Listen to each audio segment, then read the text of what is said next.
Welcome to Reframed. Join us as we explore the concept of redemptive business in our unique context on the African continent.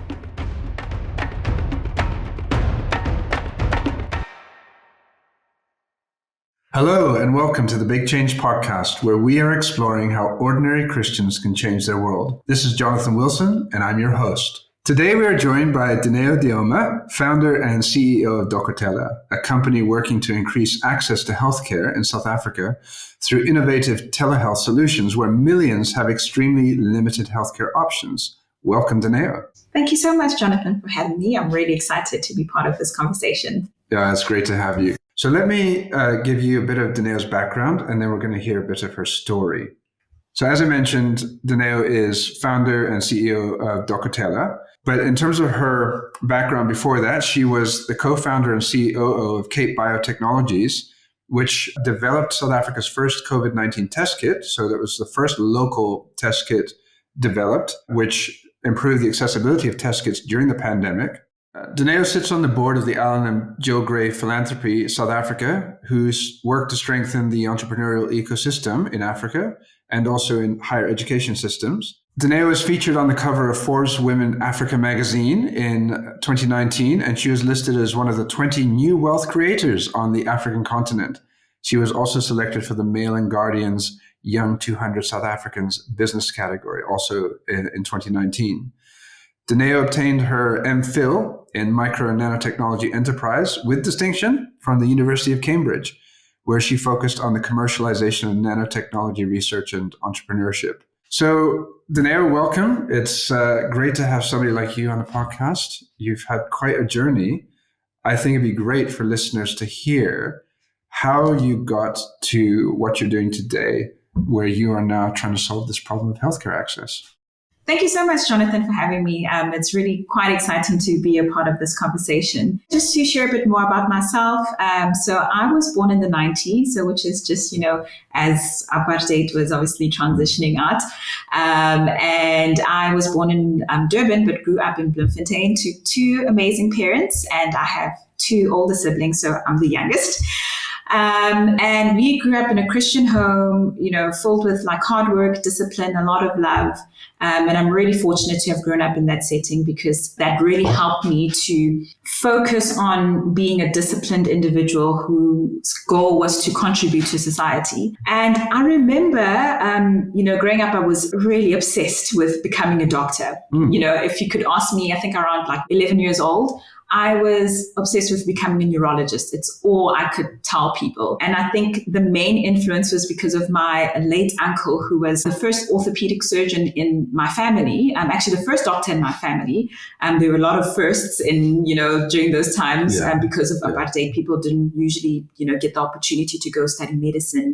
So my uncle was the first doctor in the family. And I just remember how he just loved people. He'd go to the rural areas and township areas and just serve people for free without expecting anything. And there was just something so noble about that. And I remember him being just so kind-hearted. And, that was the first impression of a role model. I was like, wow, I really want to be that kind of a person in community. So that's where my love for medicine actually started. And fortunately, as I mentioned, we grew up in a very disciplined home where academic excellence was something that was always emphasized. I had awesome siblings as well who were doing really well at school. So there was no other way. I had to perform well. My parents also worked for the Department of Education. So there was no ways I could flunk. I had to be an A++ student. And I remember, coming into grade 12, which is where in South Africa, you have to choose what you want to study. Obviously, I'd spent my life obsessing about becoming a doctor. But I remember when it was time for me to apply, I got the forms for med school, and the only thing I could do was literally just write my name down. There was something inside of me that just couldn't proceed further with this application. I just knew that this is not it. And back then I didn't realize that it's actually the Holy Spirit that was channeling me towards engineering and innovation, which was fortunately something I was really good at because I excelled in maths and science. And I just loved to create things. So coincidentally, also when I was growing up, I was the kid who would tear the toaster apart and put it back together. I'd get electrocuted a few times here and there. But, I was really creative and loved to use my hands. And, I think that's where the engineer side of me actually came together. So I ended up, applying for engineering. And during that time, I also got introduced to the Alan Gray Orbis Foundation, which is an entrepreneurial scholarship, which focuses on empowering young students with entrepreneurial skills so that they can make an impact in South Africa. There's a massive focus of how entrepreneurship can be used as a tool to solve for poverty, unemployment, and any disparities on the African continent as a whole. So fortunately, I got accepted to be a part of that scholarship. And here I was as an engineer, I felt like I was studying 2 degrees because here, we'd have Saturday school where, they teach us about entrepreneurship, identifying problems in the market, writing business plans, and etc. And then Monday to Friday, I had my really demanding engineering degree. But that was really just a beautiful experience because now I have this love for medicine. I've got this innovative mind and I've got this exposure to entrepreneurship.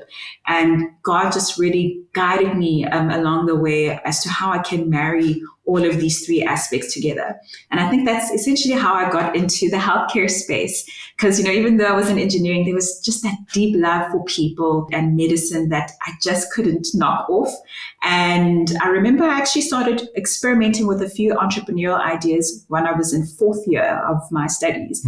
4th year going into my master's. And the first one was actually a company called Incytec, where we were developing a novel HIV test kit that leveraged nanotechnology, and that's where the nanotechnology part also falls in.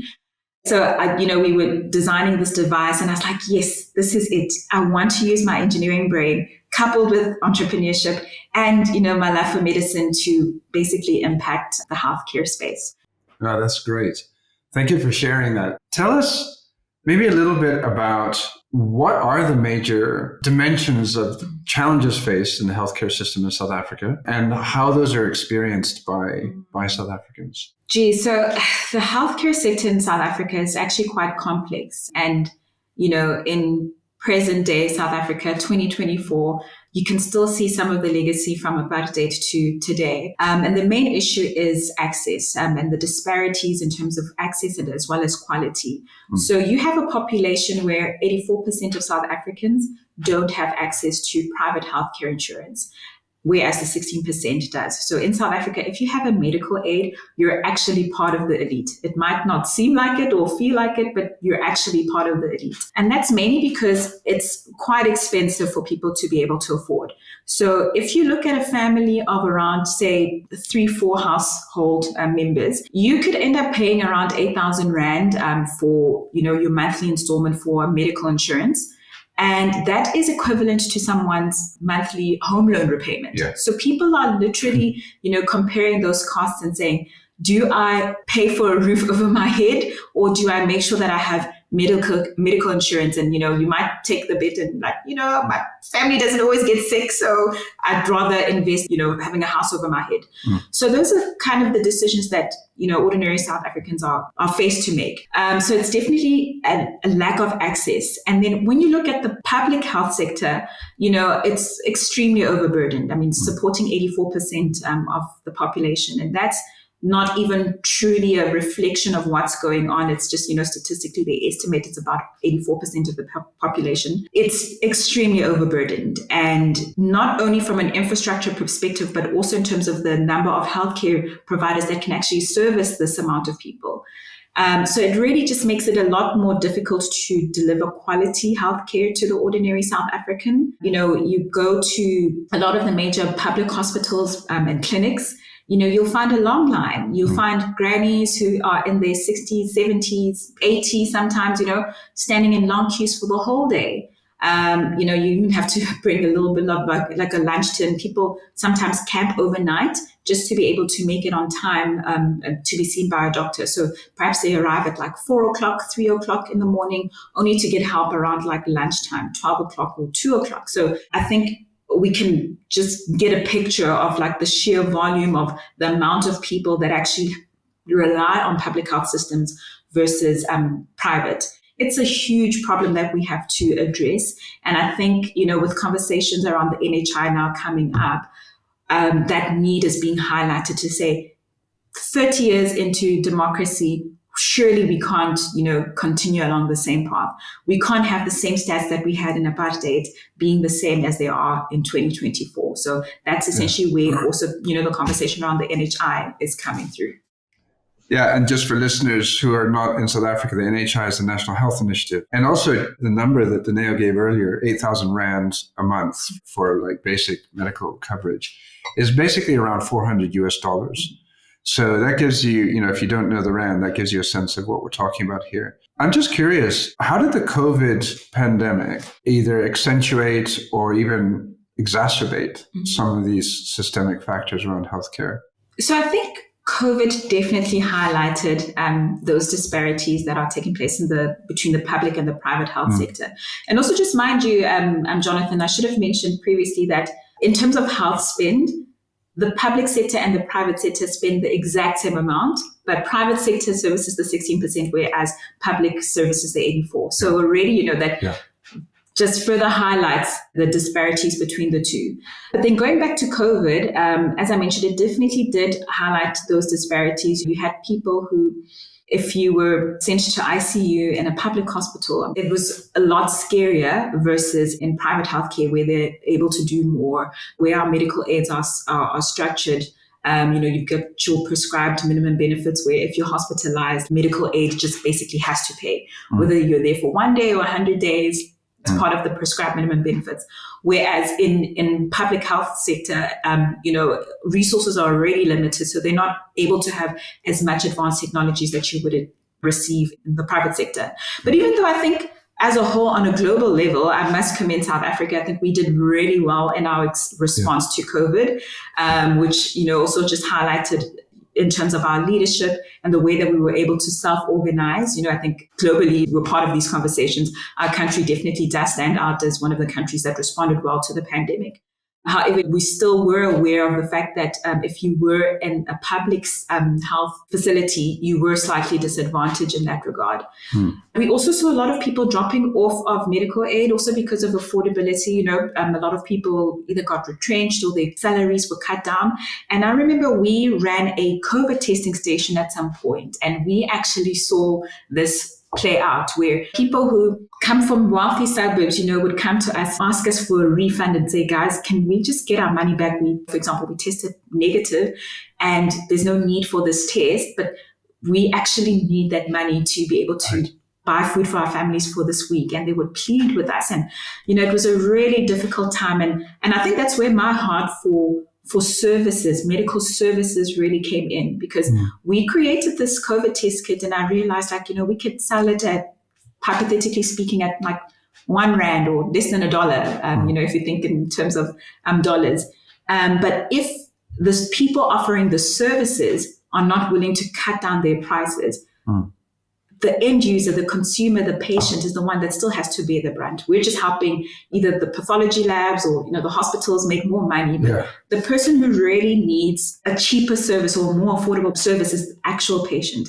And that's where my heart for services came in, to say, how do we leverage technology? What is it that we can do to make healthcare services more affordable? And that's essentially what it is that I'm doing right now. That's fantastic. One thing, again, that I think will be important for listeners who are not South African to understand about the scenario you're describing is, especially I think listeners in North America or Europe probably have a view of South Africa as like a third world country. In other words, it's comprehensively at a low income developing country kind of level, but it's not. It's this country of immense disparity. True. Where the healthcare, that if you're in that 16% that's obtaining private healthcare, it's world class.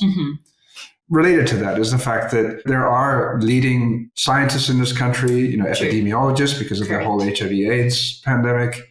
So there are talented people in this country who have done exceptional work, and that's another factor. So it's not like we're trying to create healthcare access in a country where everything is just a shambles. It's that there's this incredible disparity.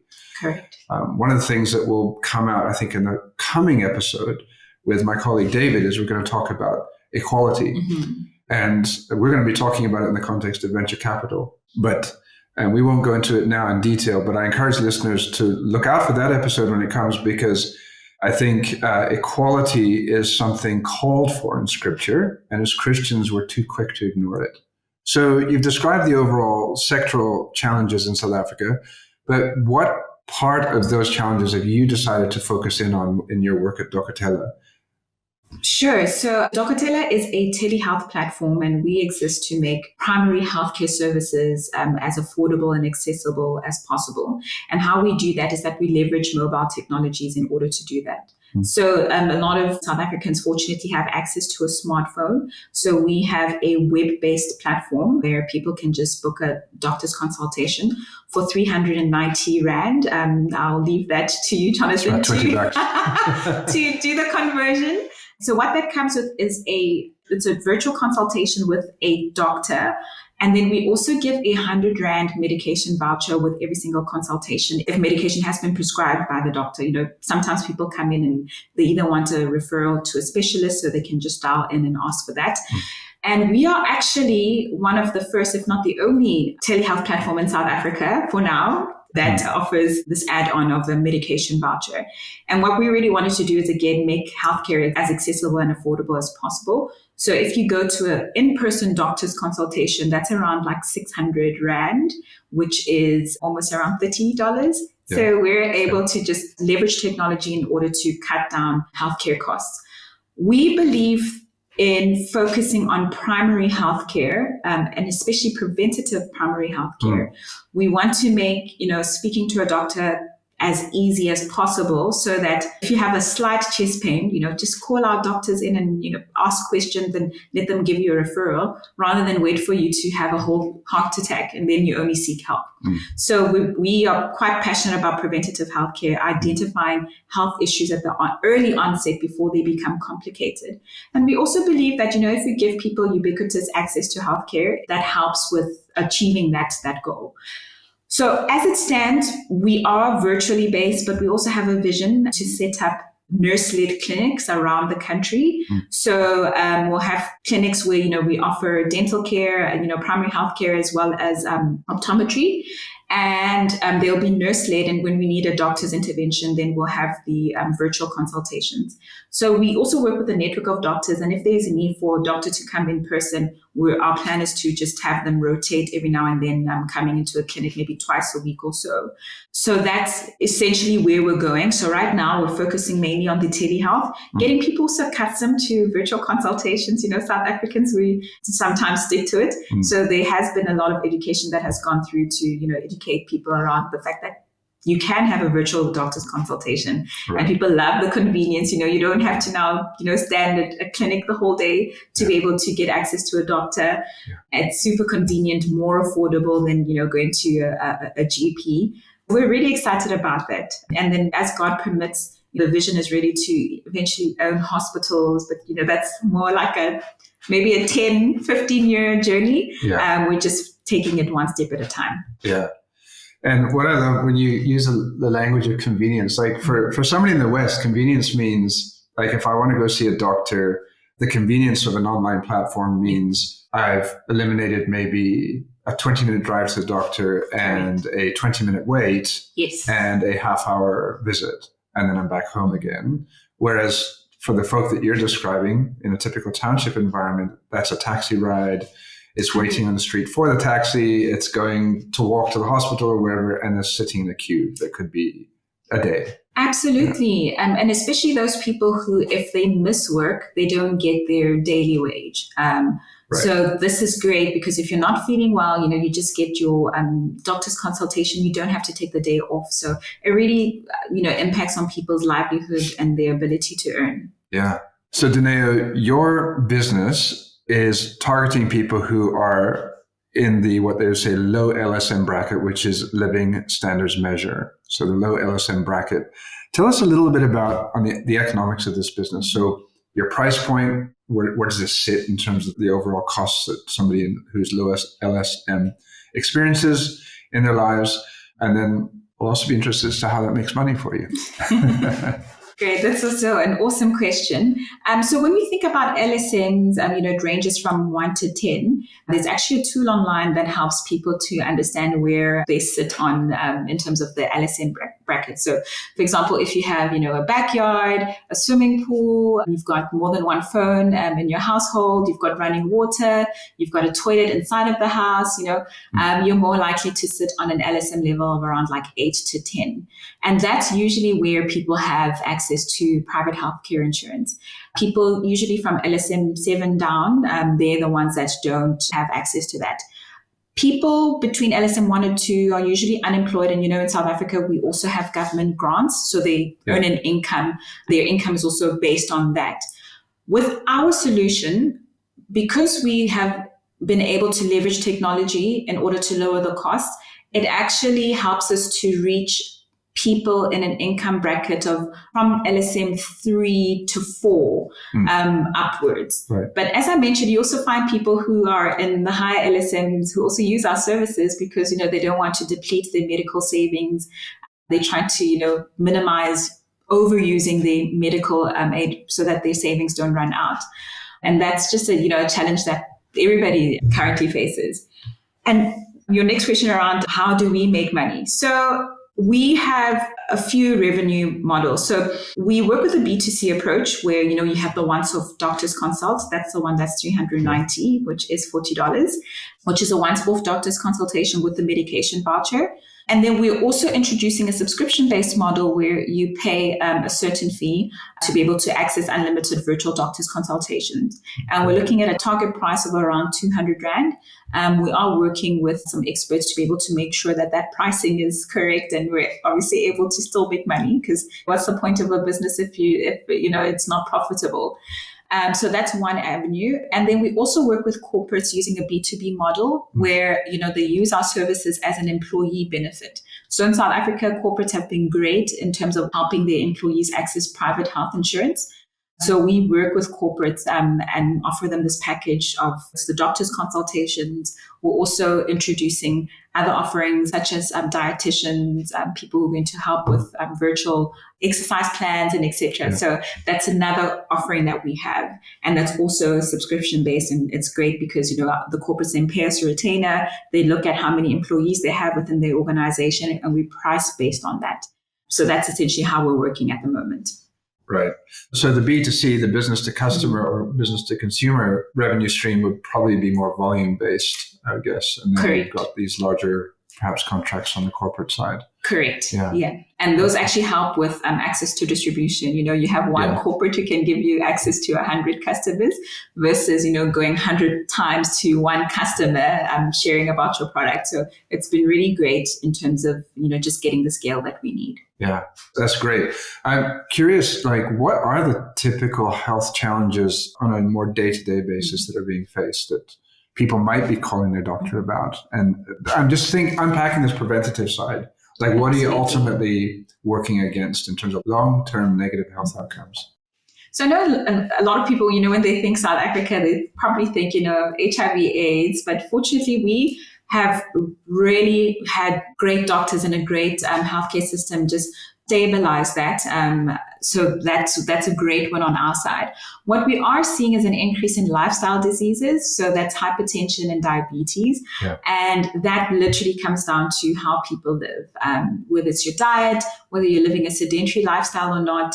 And that's why, we offer this preventative healthcare approach, coupled with dietitians, coupled with fitness instructors to be able to help people just really change their lifestyle so that they can have longer lives. That's, coincidentally also our slogan, a healthy life, a longer life. So we want people to focus on preventative healthcare. We also have an increase in cancer, and we also want people to be able to push for early detection. So, we speak to women and we encourage them, for example, to take the cervical cancer test, HPV test. We also want to encourage men to, look into prostate cancer and not be afraid to go and get their checkups. But the things that we're really pushing for is the lifestyle diseases, where we think that if we can educate people a bit more about those, that can help to decrease the onset of these diseases. Yeah, that's fantastic.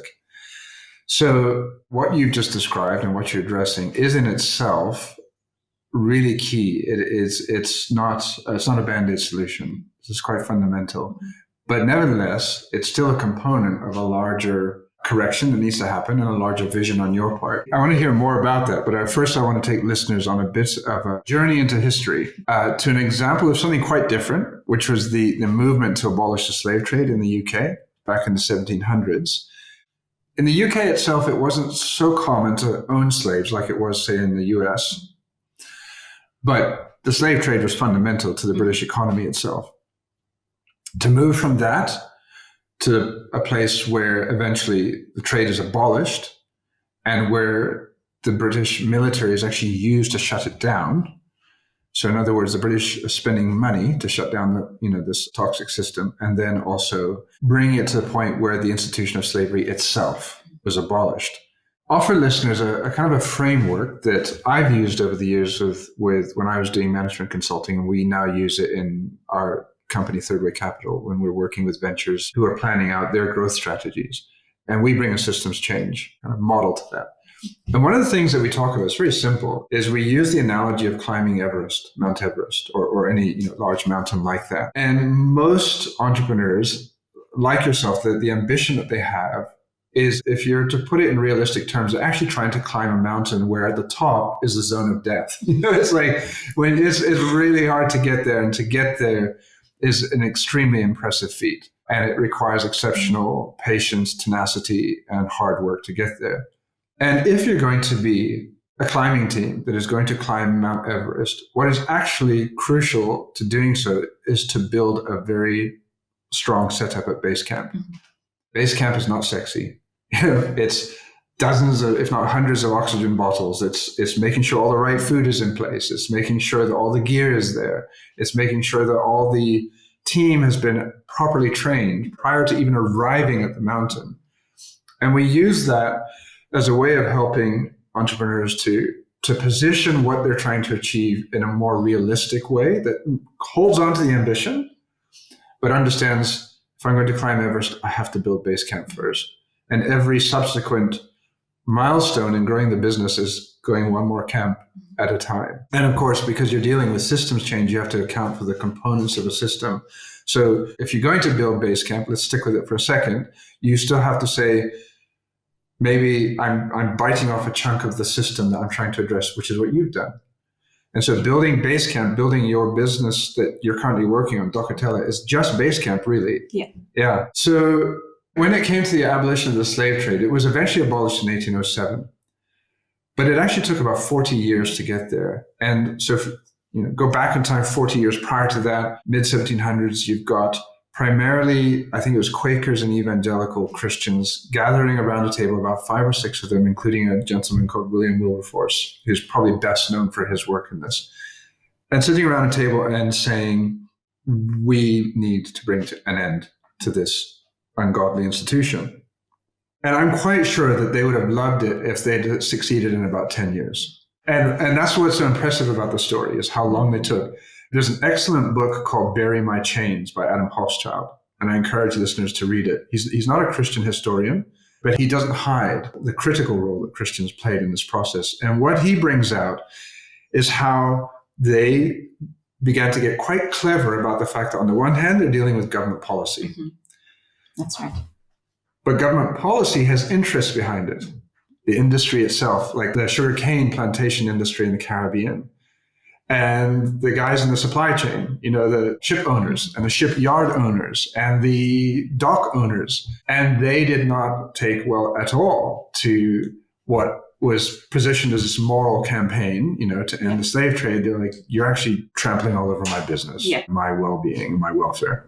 So there's government policy, there's the industry itself, then there's the market. There's the people actually buying. In their minds, what they're doing has nothing to do with the slave trade. They're enjoying sugar in their afternoon tea. It's a very English thing, and still is. Yeah. So there's consumer lifestyle and the consumer behaviors. So, regularly going to the shops and buying sugar. And then there's the actual beliefs and motivations that people have. And very often we try and target that first. Mm-hmm. But you're hitting a big wall when you do that.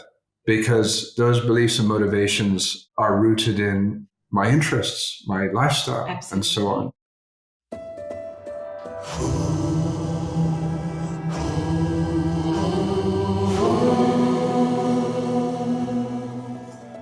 If you've been enjoying the conversation so far, please review this episode to help shape future content on Reframed. So I want to unpack that a bit more, but I'm curious as to where you see some of that in your work. That is a very complicated question to try and answer, but I'll really try to do my best. But Jonathan, I love the analogy that you've made between the slave trade and what happened during the slave trade, and now this introduction of the NHI in South Africa. So just to also give some context, so the current conversation is around everybody contributing to this big fund of the NHI, and there no longer being any private medical insurance providers in South Africa. And of course, once you do that, you do touch on some people's personal interests, and some people get excited. Some of them, are not interested in having a system of such a nature. I think it was a week or two ago, I was in a very interesting debate, fiery debate, where, we had different stakeholders, one from government, a very prominent doctor, describing why we have the need for the NHI, actually stating that, this hasn't been a conversation that's been taking place since 1961, when apartheid was still quite prominent during those times. So he's got his own viewpoints, and obviously, looking at public health as a whole. We had people who are also very prominent lawyers who are part of drafting the NHI bill, and some of the points and the rebuttals that they had around why it will work and why it won't work and how it should work. We had people from medical insurers. It's $1 billion industry in South Africa, not even billion rand, $1 billion industry in South Africa, and now to completely scrap that and say everybody must be under an NHI, they also have their own business interests to try and preserve.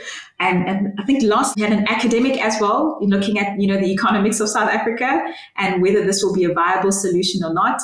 And then lastly, we had one of the prominent unions, worker unions, come in and say, look, guys, we've seen how our workers are struggling.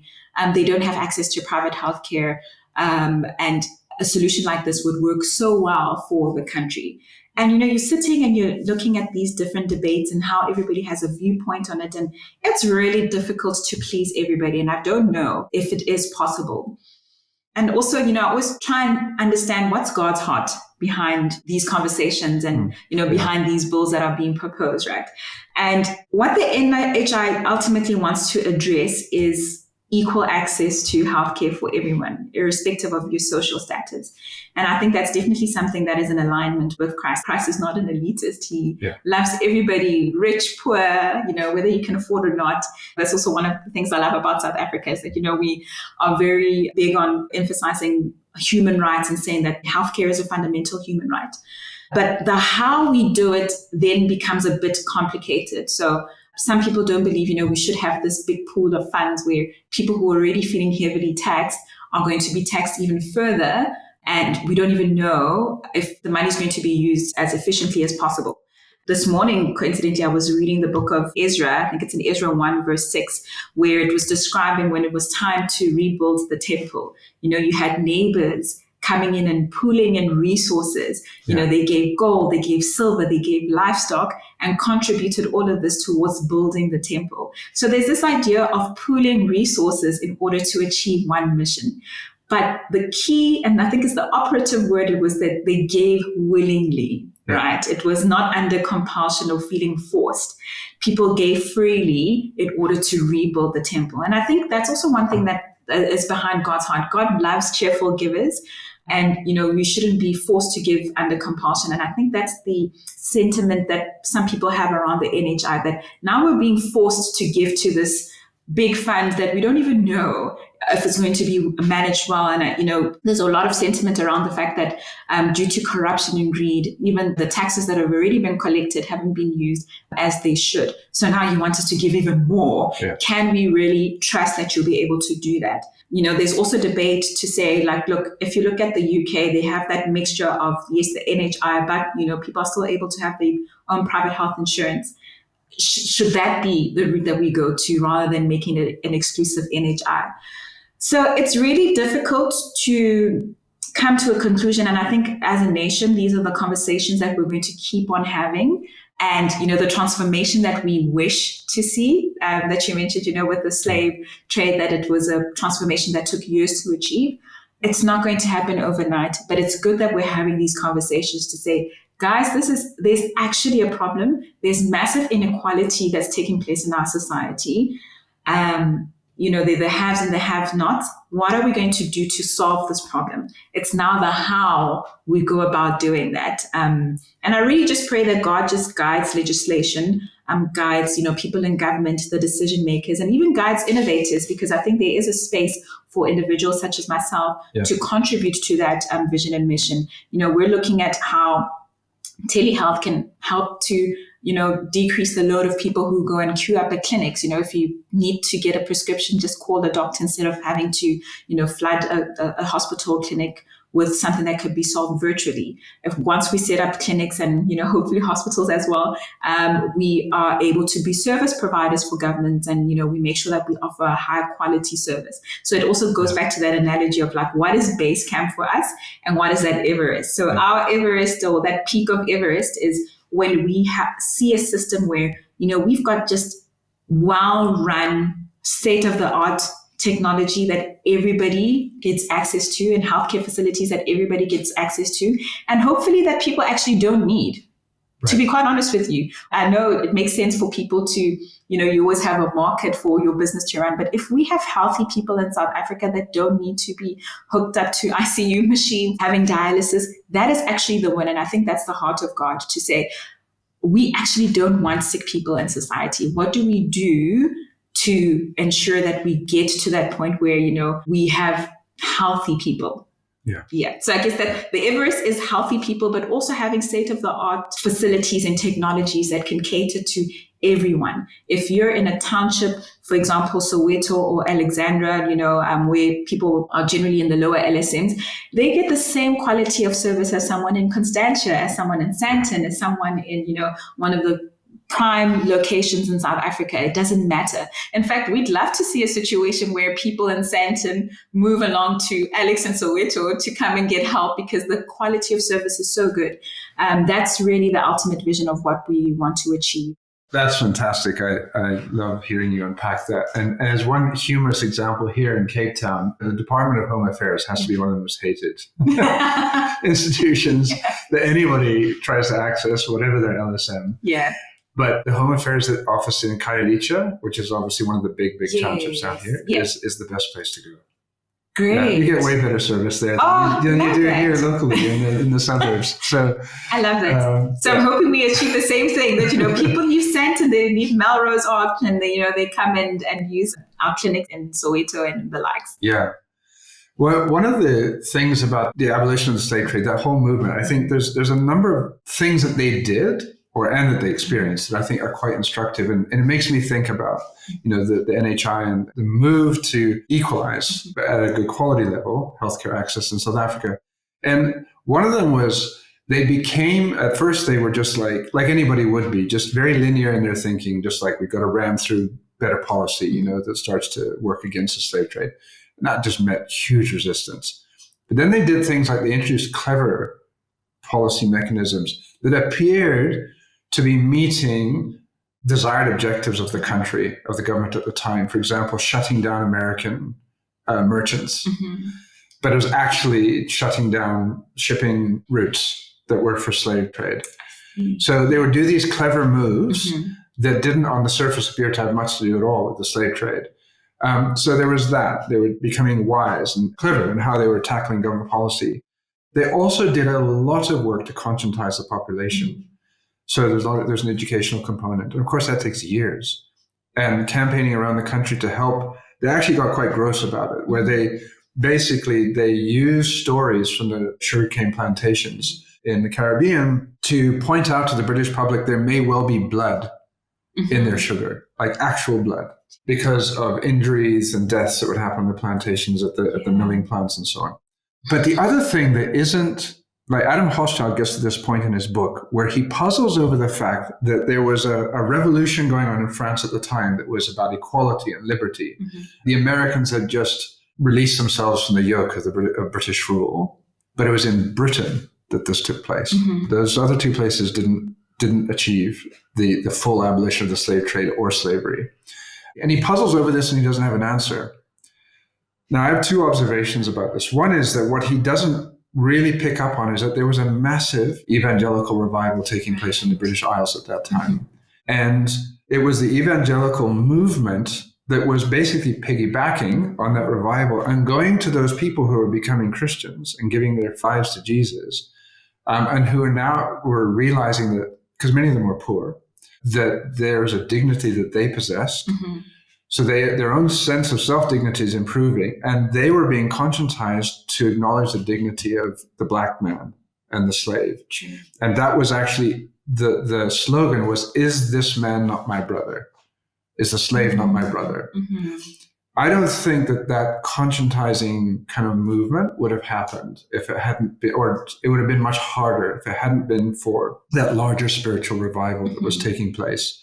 Many of the leaders of the abolition movement were from within that revival or were connected to it. So it's very, very interesting. But I think one final comment about that is, and this is from my own observation as I've studied social change, is this change that happens quickly usually comes about by some form of revolution, and revolutions are violent and destructive. So change might happen, but it often leaves a lot of damage in its wake. Change that comes by in a healthy way takes quite a while, as we've been talking about. And I'll unpack that a bit further. But I think, South Africa, it could have seen a revolution back in the 90s, but it became a peaceful transition that built on years and years and years of hard work. And I think for whether it's what we're talking about here in South Africa or some other cause, I think it's really really important for us to keep in mind, do we want a revolution that destroys a lot along the way? Or are we ready to be patient and work through all the different components of a system to get it to a place where it is truly a place of reconciliation, where all things are in right relationship, including the people. Absolutely. They're not alienated from each other because one group at last got its way. I want to talk about timeframes just quickly. Yes. We've alluded to this already. It took 40 years to achieve the abolition of the slave trade itself. Another thing that I think is really helpful for people to know is the economic impact was negative for the UK. Usually we try and play up the benefits of something. But of course, today, nobody would regret the fact that the British GDP took a dip.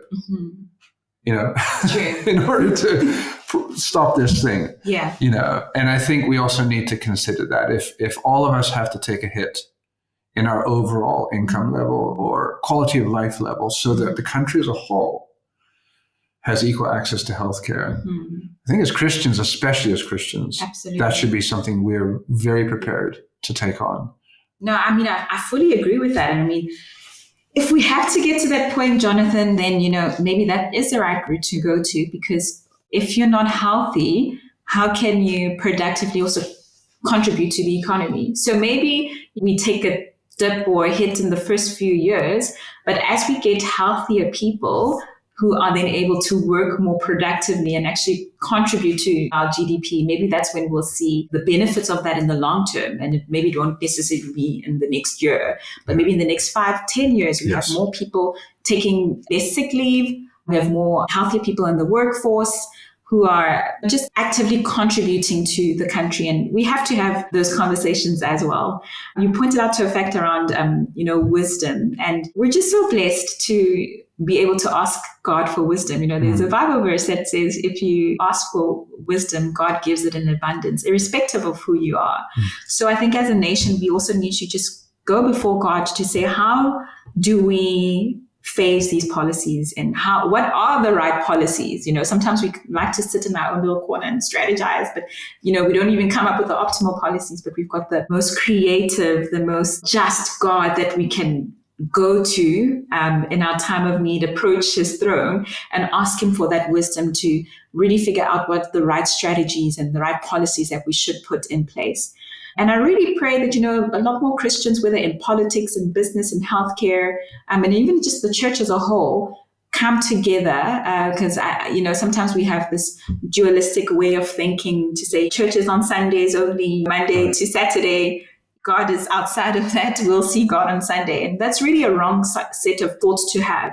We need to think about whether it's in our families and in our workplace and politics. I really wish even more Christians would be, active engagers in politics and entrepreneurship, policy making, so that we can bring the heart of God to these rooms, to these tables, and not just corner God to a Sunday service or corner God even to just my family. God literally wants to touch all spheres of our lives because his heart is towards people. And if people are in economics, God is going to be there. If people are in healthcare, he's also going to be there. If people are in forestry, if people are in banking, God is going to be there. So I think it's really important for us not to box him and to just go before him, ask for wisdom to say, Lord, what are the best policies that we need to put in place? How do we change people's mindsets? How do we let people start thinking about the nation as a whole and not just their comfort zone and what works for them? And I really believe that we can only get that wisdom from God. Yeah, that's great. We often sing, worship songs at church that celebrate God's greatness. Yes. And I think we need to then say, if we believe that, let's start acting like it. That means we can take on these Everests. Absolutely. It doesn't mean the law, because God doesn't work like that. He doesn't pull the miracles he does all kinds of miracles along the way, but he doesn't pull the miracles of massive social change in a year. He draws us into these long journeys because he's healing a whole system. That's right. But we need to take on those journeys. True. So that brings us to talking about your journey again. Yes. Yeah, as an entrepreneur. And so I'd like to unpack some of what that's actually been, especially for listeners who are in business, or maybe they're in some sort of social entrepreneur project or NGO. But the key sort of experiences you've had in building up a business, the challenges, the failures, the successes. So let's start with the actual operational side and just trying to build a strategy and execute on it. What have you experienced? What was difficult? What have you learned? Great. So from an operational perspective, I'm really fortunate that, I've spent the last 10 odd years really trying to better understand the consumer and the end user. So I'm an engineer. I always think about, these innovative ideas, and sometimes they're a bit like left field. And, it's really important that we understand what are people actually grappling with, so that when you create a solution, it's a solution that meets their needs and not, what do you think would be nice and fancy. My experience, fortunately, has also helped me to build a network of individuals that I can reach out to. So, we've got a network of doctors, we've got a network of healthcare experts as well, who look at maybe like more on the financial side to say, okay, this is a good product, pricing wise, this is more or less where we can go. But it's really a network of individuals, and I wouldn't say it's just myself. And also having exposed myself, done a lot of trial and error. I have had some, ventures which did not go the way I wanted them to, but those were always such good practice to get to the point where we are today. So Dineo, I've seen a trend over the last couple of years towards especially in the financial services side, to fractional services, so fractional CFOs, fractional accountants. In other words, their time is broken into fractions, and these are subcontracted out usually to maybe 2 or 3 clients. Is there that kind of opportunity in, say, amongst nurses and doctors, where they would have more opportunity by being tied into a business like yours? Absolutely. And I think, in South Africa, we call it the gig economy, where you can basically be a locum. You work for one company, another, and, you're able to do it as a side hustle, or maybe it's your main source of income, but you just literally rotate around the different organizations. So with our doctors, they are able to do that. So we've got doctors who work on several other platforms to the point where they can literally just have that as their main source of income. They no longer have to have a practice. They can just do exclusive doctors, virtual doctors consultations, which is great because their quality of life has also improved. I was speaking to one of our doctors recently, and she was like, I can finally, raise my son. I can work from home. I can pick him up from school, take him to swimming lessons. And then in between, I'm doing virtual doctor's consultations. Whereas when I had a physical practice, I wasn't able to do that. And, sometimes doctors also just want to help people. Now they have to think about finances, accounting. They have to, think about paying salaries, hiring admin teams, making sure that things are running well, all the admin related aspects of a business that, they didn't really anticipate that they had to deal with. Now with virtual consultations, we essentially take care of that. We do the marketing, we do the admin, we do everything, and they literally are able to just focus on what they love to do, which is help people. So with our doctors, definitely we are able to do that. With other functions within the organization, we've worked with outsourced accounting firms and legal firms and etc. I think it's also quite nice. It works well, especially in the early stages where, you're trying to cut costs as best as possible and you really want to be frugal. But with time, it's really great when you can in-house that function, because now you can sit with your accounting team or your legal team and discuss strategy and say, look, how are the finances looking? What in 10 years' time, what do you think we can build towards? What are the main sources of revenue that are our biggest hit? And how do we create products that help to improve the sustainability of the business? Where are we getting the great payers and the not so great payers? What do we do about that? And also from the legal side, how is legislation changing so that we can align ourselves with where the law is going? Now, if you have like part-time people, it's very difficult. They're just there to fill in a specific function. Hey, you need your management accounts done. There you go. At the end of the month, and that's done and dusted. But from a strategy perspective, you don't get that richness that you would with a part-time team. So I'm definitely pro a full-time, legal and CFO functionality. But I also understand, as a startup, it's important to you that you build up towards that point. But in the early stages, try to be as frugal as possible. Yeah, that's actually really interesting. I hope this is interesting to our listeners, because on the one side, on the delivery side, it could actually be quite effective to build up a wide network of doctors, nurses, etc., through sort of fractional or gig economy type service. In terms of the internal side of your operation, the ideal is to build up your own team that maintains that that muscle memory of running the organization and what it takes and what you have to know and so on. Absolutely. Let's talk about the role of capital, raising it, deploying it. Like, how has that been as an experience for you? So that's been a very interesting journey for me. And I think mine is slightly different than the typical entrepreneur in South Africa. And I'll share why. So I did mention that I was part of the Alan Gray Orbis Foundation, which was started by the late Dr. Alan Gray, who ran an investment firm, Alan Gray Limited.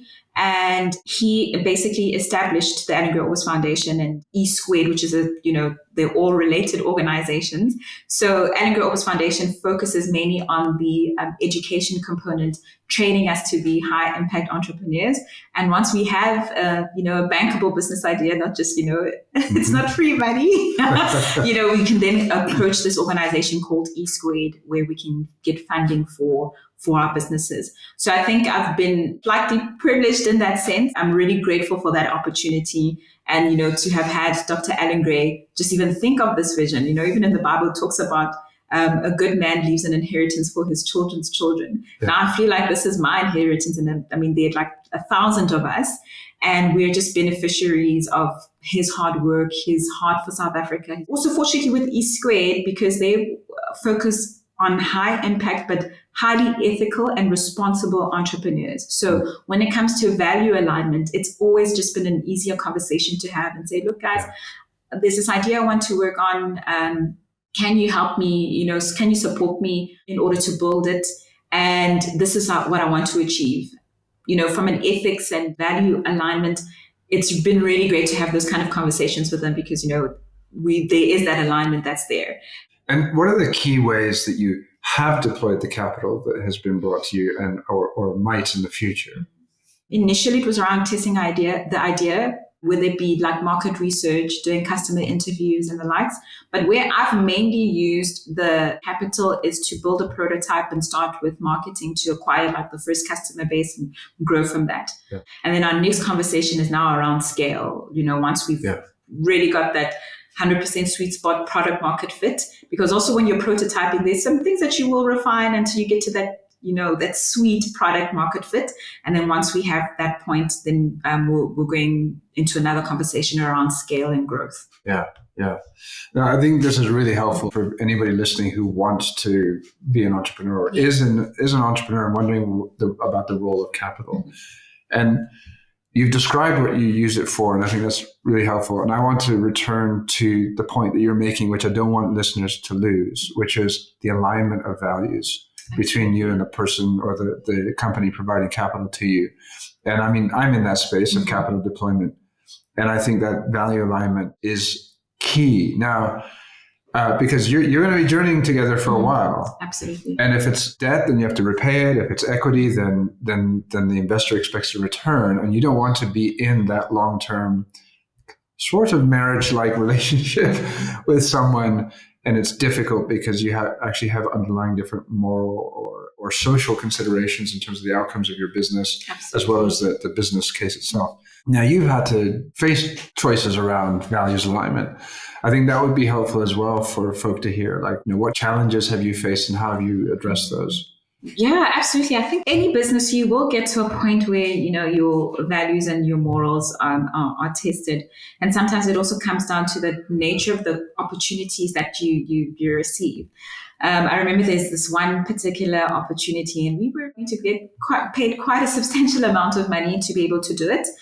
But my heart just was not settled with it. It was a very difficult time for me because, obviously as a founder and also as a CEO, you are sitting with employees and you're looking at this opportunity to say, like, if you say no to this, right, this could actually impact the well-being and my ability to, pay people's salaries. And it was a really tough time for me to go through. And I remember, really just battling with this matter in my mind because I'm obviously at a very tough line. So I reached out to my investor and, we had that in conversation with them to say, like, guys, what do you think about this opportunity? Because for me, like, it just doesn't sit right with me. And I was so fortunate that, they immediately told me to say, no, we are an organization that favors responsible entrepreneurship. This is not a responsible opportunity. Forget about it, let it go.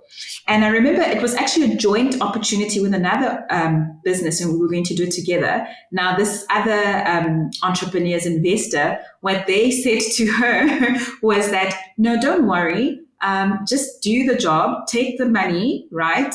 But just don't tell anybody about it. And I was like, oh my goodness. Yeah. There's something in that person's heart that knows that this is wrong, for you to be able to say, do it, but don't tell anybody about it. Yeah. And that's when I knew, I was like, what, it's so important to have value alignment with your investors so that when you get yourself into these positions, it's not a debate. So it's really important for me as a Christ-led entrepreneur to be able to honor God in my decisions, even if it costs me something. And sometimes our decisions will cost us something. Yeah, yeah. I appreciate you sharing that story, Dineo. To go back to the base camp before you climb Everest, it's like being willing to take a shortcut to build base camp when you take on something like that. It feels like, I might get some cash flow here and be able to pay my employees. And if I don't, we're in a bit of a stretch.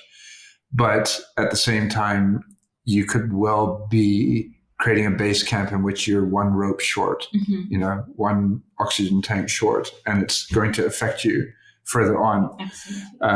But you got a nice paycheck. It's that kind of thing. Yeah.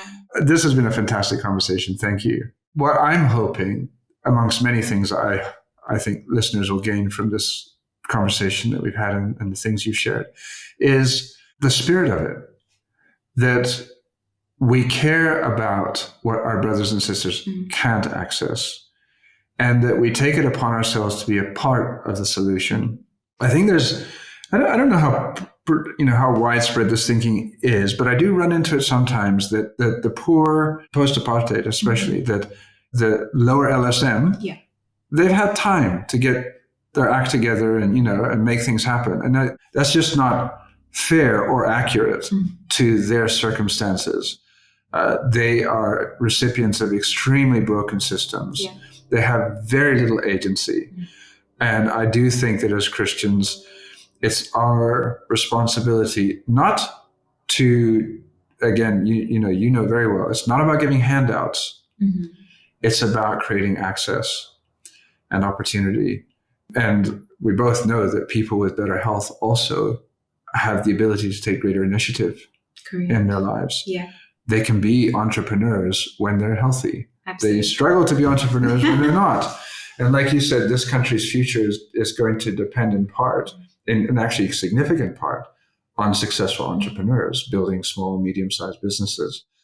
So I think what you're trying to achieve here is fantastic. I think it's a great example of what's needed in this country and elsewhere. And I'm hoping that people are inspired. So thank you. Thank you so much for having me. It's been a great joy to be part of this conversation. Yeah, likewise. That brings us to the end of this episode. If you have enjoyed this podcast or others that Ziwani posts, please rate and review us on your favorite podcast platform. That is important because it's those ratings that drive more listeners to the podcasts. And then be sure to come back in 2 weeks for the next episode, which I mentioned a bit earlier. And that is called Big Change Through Investing, Reinventing Venture Capital in Africa and Beyond. And we'll be joined by my colleague, David Harley, who is the CEO of the venture holding company Third Way Capital, which he and I and another partner founded together.